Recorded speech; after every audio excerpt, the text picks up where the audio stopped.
Joy means, you know what? Your promises are yes and amen, and I've got everything I need to get through it.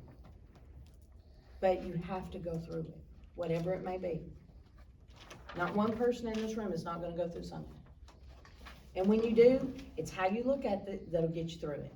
It's how you see it that'll get you through it. Then he goes on and he says, knowing this, that the trying of your faith, it works what? Patience. People say, I got faith, but I don't have patience. That's not what it says. Knowing this, that the trying of your faith. And that word trying means what? It's a testing to see if you're trustworthy. Trying of your faith, work is patience. So if your faith is being tested, what are you going to do? You're going to begin to what? Work your patience. It's in you. Born again believers, it's part of the fruit of the Spirit. Farron the other night I get tickled when we go out and he's talking to people and they'll bring something up about patience and he goes, oh, but it is the fruit of the Spirit. And some just don't know what to say. They're just like, oh. He said, you don't have to pray for it, you got it. And I get tickled watching people's response from it. And I'm like, well, there is a principle involved. So understand that trying of your faith, it works that patience. So if you're struggling with patience, what does that mean about your faith? Come on now, got to get our faith up there. Got to get our faith up there. But let patience have what? Her perfect work. And that you may be perfect and entire, wanting nothing. Now we hear it, we say, oh, that's a beautiful thing. I love that. That's what I'm doing. That's so great. Okay, walk it out and tell me how it feels going through it. He says count it all what? Joy, because that means if I'm doing it, I'm counting it all joy, because there's going to be results. When I sit here and I come in to a place that I feel like everything's coming at me, if I'm getting in my word and doing what I'm supposed to do, I count that all joy, because I'm getting what I need, to get through it. But so many people give up. I'm like, really? If somebody took $100 from you as you're walking down the street, would you fight them for it? Oh yeah, I'd fight them for it. But yet you can't do this? When this is more valuable, this is your eternity, this is purpose. When you do these things, you are what? You are doing God's will, and you're falling into the plan because He's got a bigger purpose. Come on. So then, I like this. He goes, if any of you lack wisdom, let him ask of God, that giveth to all men liberally, and upbraideth not, and it shall be given him. But let him ask in faith, nothing wavering. For he that wavereth is like a wave of the sea, driven with the wind and tossed. So when we look at verse 5, if any of you lack wisdom, and we know what lacking means, right? Without. So basically it's like, Lord, I need some special insight, because I don't have what I need for this situation. Now, is there anything wrong with saying it like that? Some people make it so hard. It's like, you know what? I lack wisdom. I don't have it. I don't have what I need. But Lord, you tell me that when I'm lacking or when I'm without something, I need to ask. I need some insight to this. But how many people are truly asking for the insight? I know when I was struggling with, after I gave my life to the Lord, and I was dealing with some health issues, and it was affecting my memory and affecting my brain and all that, I found for me, I couldn't get out of this, because this is what stuck. I couldn't remember what I did 2 days prior, but I tell you what, this word, because I stayed right there, and I said, I don't understand it, but I need insight on it. I need it. I need to understand what this is. That's my truth. That's my life. Meeting somebody in a store that I haven't seen for 10 years and them just saying, hello, how's it going, and want to gossip, that I don't need to know. I don't need to remember all that. I need to remember this. And that's how I had to look at that when I was working on my health and working on my healing, not my wholeness, because I didn't understand that either. But God knew what I was doing. And so when you keep pursuing those things, what's eventually going to happen? You're gonna get the fullness of what the word says for you. And what happened? I found out I'm already whole. When I got born again, I come from a place of wholeness now. Nothing missing, nothing lacking, nothing broken. Now people go, but that's by faith. Well, isn't that what I'm supposed to walk by? By faith and believing that when I have a situation, Lord, you said I lack for nothing. You said I have nothing missing, nothing broken, nothing lacking. So Lord, I know it's there. You just gotta help me find it. See, some people don't want to, they don't want the help to find it because they enjoy and think it's cute where they're at. That's why some people say little funny things, and if I don't laugh, I can't, because that's not amusing to me, because it's not who you are. If you speak anything opposite of who you are in Him, don't expect me to laugh about it. Especially when I know you're serious. No, I'm not, I'm just kidding. No, because you keep talking about it. That's your truth. That's becoming your reality. That's becoming your truth, but that's not the truth. So here, I'm sitting there and it's like, man, if I am without any special insight, anything, who am I gonna ask? I'm gonna ask God. And I love when that happens, because I put my petition out there, right? Well, I didn't hear God. You didn't. No, but when I was at church, I started talking to Leanne and the subject got brought up and I got my answer. So did God provide? Did He give you insight? Of course. He can use us. That's like, I asked, and I told Farron, I said, sometimes I think, and he might not, but he probably gets a little, I don't want to say frustrated, but I ask a lot of questions. Why? And sometimes I know he's tired and everything, and I have to learn. Maybe not right now, but I'm like, man, I sure would like to know what your thinking is on that. And most of the time he'll tell me, and sometimes it's like, not yet.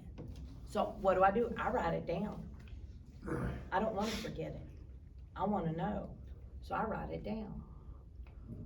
See, I'm still keeping it out there. I'm still keeping the thing that I don't have the fullness of it, but I know there's something there. I know the whole time I was up here, Dee and Danny, I'd be like, why did you do that? Why did you say that? Or they'd be going, do you know why we did that? No. I could assume, but that doesn't mean I'm right. So tell me. Because how many people assume, oh, I know why she did that. I know why he did that. Why don't you ask and find out if it's true? See, that's part of that communication. And see, so many people, they get me wrong because they won't ask. They won't ask why I think the way I do. They won't ask why I say what I do. They won't, why did you respond like that? Ask me and I'll tell you. Because that's what I do. I ask people, why did you respond like that? Did I do something? And a lot of times I have found, no, I didn't. It's just somewhere somebody's at. And it's just maybe the matter at hand. So these principles, people make them so big, and it's everyday living, everyday life that we're supposed to do this. Right? But it says that when you ask, you have to ask what? In faith.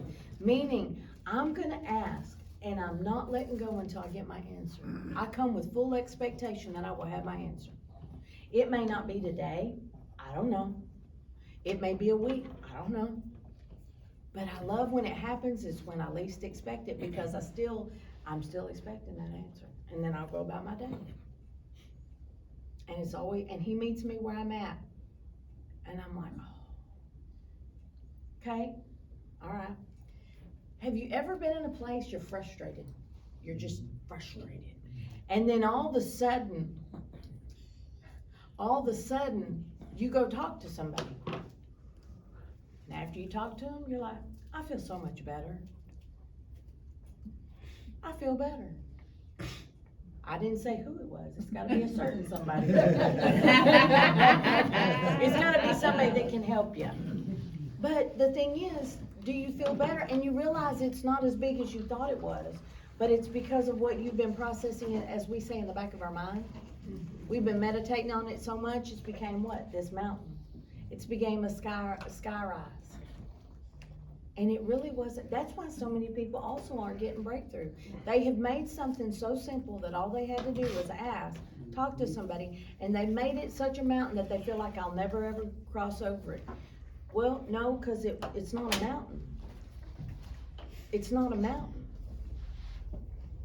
I was one of those. I got to a place I thought, I'm just gonna bust through it.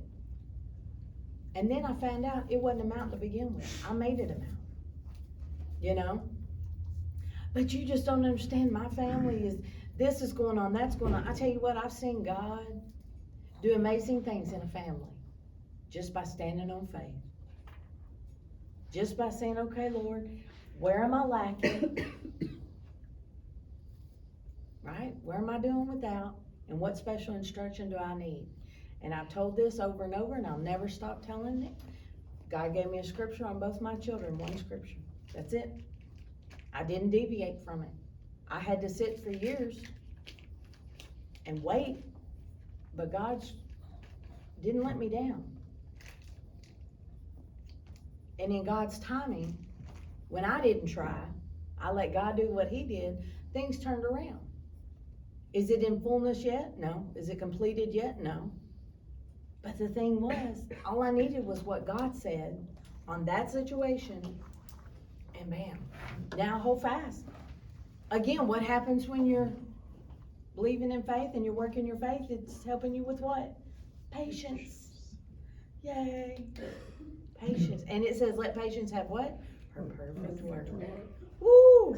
That you may be perfect and entire, wanting nothing. But when you ask, you have to do it in faith, and you've got to believe that you're going to get the answer that God has. Nothing wavering. For he that wavers like a wave of the sea driven with the wind and tossed. How many times have we like, I just don't get it? They know the truth. We've talked and we've talked, I just don't get it, because they're wavering. Are you wavering? If you're not wavering, then hold fast to what God said and you stand on it. And let Him do His work in them. I see so many people trying to naturally build something that God's not in, but they think He is. They do. They think He's in it, and God said, no. If I was in it, you wouldn't be struggling so much. If I was in it, you wouldn't be toiling so much. If I was in, and I know that's hard for some people, and I get it. I've been there. But when you take scripture just like this right here and you just read it over and over and over again, it's not for you to get that necessarily the answer for your problem that you're dealing with. It's for you to find out who you are and what you can do and how to apply it for what? The results. Sometimes we want to look at the result more than we want to look at the word. Well, this is what I want. Well, you can't get it until you get that. You got to find the dynamics of how something works. And this is what it tells us, right? Just like there's things that Farron can do that I don't have a clue, and he'll try to explain it, and I'm like, I don't get it. I'm a hands-on person. If I do it hands-on, then I'll understand it better. He'll explain things to me, and I'm like, that's pretty cool, but I don't get it. Because that's not my thing, that's his thing. So he can take the information he has, he knows how to apply it, how to build it. Why? Because he's done it. He gets it. He studied it. Right? Just like with me on the things that I can do that, you know, I joke with him. I said, oh, there's things I can do you don't know. Why? Because first off, there's never been an opportunity to show you. Doesn't mean I can't do them, right? But I know how when I need to. And I never let it go either. You got to keep yourself sharp. So that means even in the Word, we got to keep ourselves sharp in the Word. We got to find out, how does this work? I can't just say it and it's just going to happen. No, there's more to it. Right? Everybody good? Yeah. Are we sure? Mm-hmm. All right. And now we're going to go to something that stood out to me, John 11.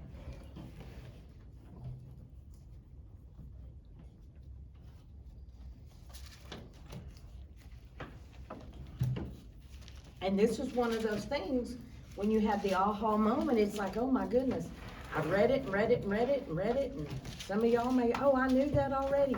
That's great, I just kind of hit me. And I was like, oh, let's see.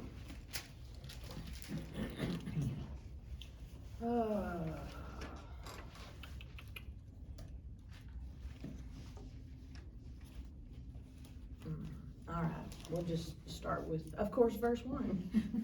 I just can't start in the middle anymore because not everybody knows all the details. But what I'm getting to is a little further down. But it says, now a certain man was sick named Lazarus of Bethany, the town of Mary and her sister Martha. It was that Mary which anointed the Lord with ointment and wiped his feet with her hair, whose brother Lazarus was sick. Therefore his sisters sent unto him, saying, Lord, behold, he whom thou lovest is sick. And when Jesus heard that, he said, this sickness is not unto death, but for the glory of God, that the Son of God might be glorified thereby. Now, did you think they had an aha moment of understanding what that meant? No, not at all. And I look at it now and I'm like, oh, that's so cool, I get it. The sickness is not unto death, but for the what? The glory of God. God's going to be glorified in this. That's all you got to know. The sickness isn't unto death, right? He already told them that. He says it's for what? The glory of God. So didn't he kind of pretty much tell them the end from the moment he found out? But again, it's just where they were. He said that the Son of God might be glorified thereby. Now Jesus loved Martha and her sister and Lazarus. How many times would it have been so easy for Jesus to just say, this is what's going to happen? This is the outcome. But he didn't do it. He couldn't because he had to train them. He had to train them. Being disciples, you're disciplined ones. You have to be trained. And the teacher's got all the answers. But he's got to help you where you're at to find the answers. Because what did Jesus always do? The answers were in them. He just had to help bring it out of them. So then he goes on and it says, when he had heard, therefore, verse 6, that he was sick, he abode 2 days still in the same place where he was. Then after that saith he unto his disciples, let us go into Judea again. His disciples say unto him, Master, the Jews of late sought to stone thee, and goest thou thither again? Jesus answered, are there not 12 hours in the day? If any man walk in the day, he stumbleth not, because he seeth the light of this world. But if a man walk in the night, he stumbleth, because there's no light in him. You think they knew what that meant? Of course not. But we do, praise God. It says, these things said he, and after that he saith unto them, our friend Lazarus sleepeth, but I go that I may awake him out of sleep. So again, what's he telling them? He's just asleep, right? But I can't stop. I got to get where I'm going because of time. Then he said to his disciples, Lord, if he sleep, he shall do well. Howbeit Jesus spake of his death, but they thought that he had spoken of taking of rest and sleep. Then said Jesus unto them plainly, Lazarus is dead. Well, boy, wait a minute. You just said he was asleep. Now he's dead. Well, y'all keep wanting to sit here and talk about him, you know. So he says, okay, Lazarus is dead. And I'm glad for your sakes that I was not there. Oh, boy, that made us feel fun. That just made us feel real good. To the intent that you may believe. Nevertheless, let us go unto him. Then said Thomas, which is called Didymus, unto his fellow disciples, let us also go that we may die with him. Okay. Oh, and people to this day will say things like that. And it's like, stop it. Stop it. So, then when Jesus came, he found that he had lain in the grave 4 days already. Now Bethany was nigh unto Jerusalem, about 15 furlongs off. And many of the Jews came to Martha and Mary to comfort them concerning their brother. Then Martha, as soon as she heard that Jesus was coming, went and met him, but Mary sat still in the house. Then said Martha unto Jesus, Lord, if thou hadst been here, my brother had not died. But I know that even now, whatsoever thou wilt ask of God, God will give it thee. Jesus saith unto her, Thy brother shall rise again. Martha saith unto him, I know that he shall rise again in the resurrection at the last day. Jesus said unto her, I am the resurrection and the life. He that believeth in me, though he were dead, yet shall he live. And whosoever liveth and believeth in me shall never die. Believest thou this?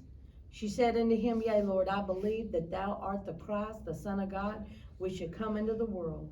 And when she had so said, she went her way, and she called Mary her sister secretly, saying, The Master is come, and calleth for thee.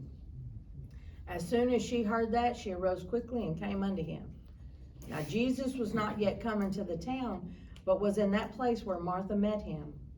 And the Jews then which were with her in the house, and comforted her when they saw Mary, that she rose up hastily and went out, followed her, saying, She goeth unto the grave to weep there. Now, I want us to go back up to verse 25.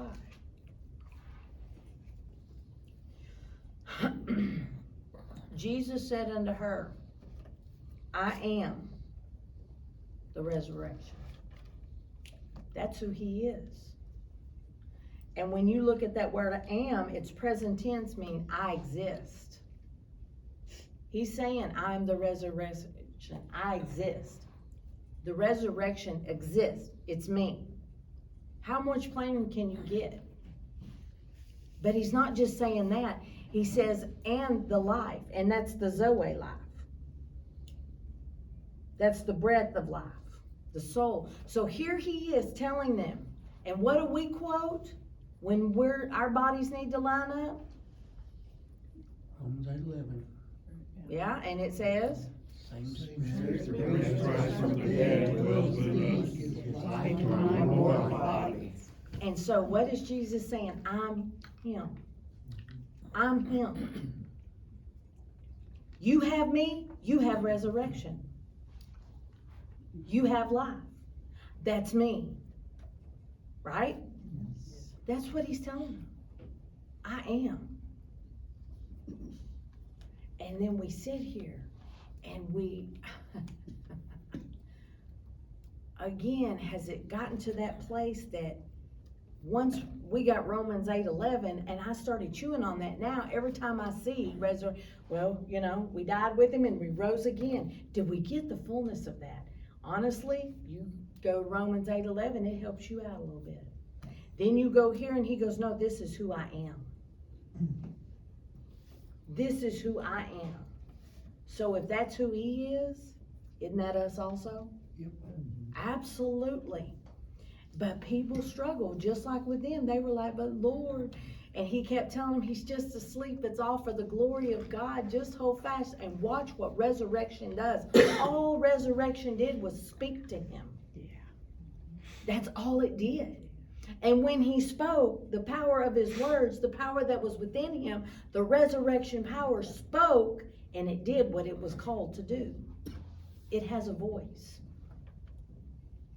You have a voice, but what are you speaking? Are you speaking resurrection power? Are you speaking life?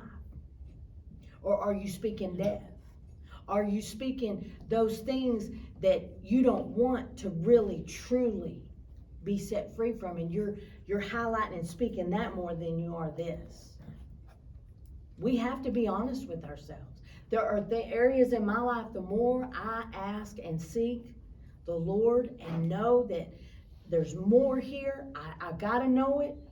The more God reveals, and what has he been doing? We've been talking about this for months. He's correcting what we say. He's correcting what we understand. And I see people fighting it left and right. If you're fighting it, you're not getting what? Revelation of it. And revelation belongs to all of us. We just have to what? Ask. Dive in. And if we don't know, what do? Ask questions. Right? Yes. That's what we do. There's things that I see now that I can't even really talk about because I'm like, that's out there. But I know it's true.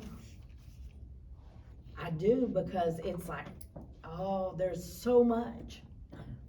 But if God spoke and it became, do you know what we speak will become? Because we carry the same what? Resurrection power, the same life. We resurrect what we choose to in our lives. Mm. We gotta understand that. What we give life to manifests and shows up, and then we can't get mad at anybody. Well, I'm always dealing with this or this or this, because that's what you're giving life to. That's what if you want to give life to death, keep speaking it. And I know for years when I first started the journey of the correction of the mouth, it was the toughest thing. It was hard. I got mad, I got angry, I got upset, I threw temper tantrums. But you know what? I thank the Lord I pressed through. And now I get it. I still get corrected and I don't always like it, but if it's truth, it doesn't matter. My senses gotta be trained a little more. Gotta line up a little more. That's our job. That's my job to myself. So I'm sitting here and I'm like, wow. Again, one of those moments. If we weren't created for all these things, then why do we sit here? And why do we give life to it? I mean, it's something we have to, well, I mean, I'm in a vessel and I'm still this and I'm gonna keep confessing what this is. Because I live forever. I like when we tell people, we're gonna live forever. What do you mean? Oh, it's gonna be groovy. You wanna stick around and find out? It's gonna be awesome. Do I fully know what that looks like? I don't, but I'm excited. I really am. And so when we talk about, again, building a house, when you go back to Psalm 127, man, that's huge. It's the Lord that has to build the house, but it has to be your house first. It has to be you first. And there comes a point in time you cannot hold, how do I say this? Lord,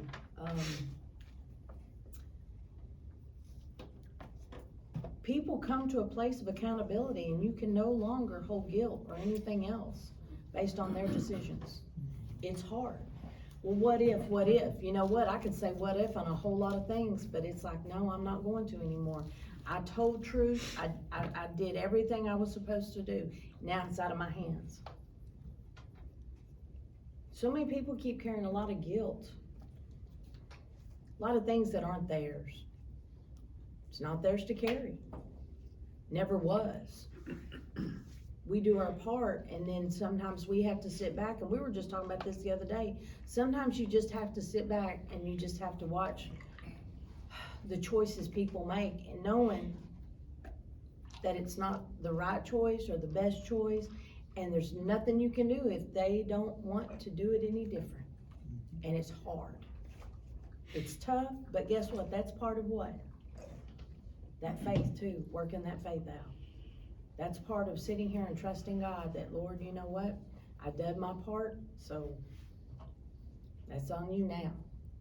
And then what does that do? Because now their house has to be built by who? Him. And if they don't let that house be built by him, then whoever is being built, it's done in vain. And we have to understand that. That takes a lot of stuff that doesn't belong to us off of us if we just allow it. I mean, it really does. There comes a point that it's like, you know what? I gotta let you go in the fact that I've done all that I can do. And I'm not gonna change who I am. I'm still gonna be me. So make sure you be careful with what you come at me with, because I'm gonna come back at you. If it's okay for you to come at me this way, then it's gotta be okay for me to come at you that way. And I'm gonna come according to what? The word. Everybody good? Yep. All right, well, we're gonna stop there.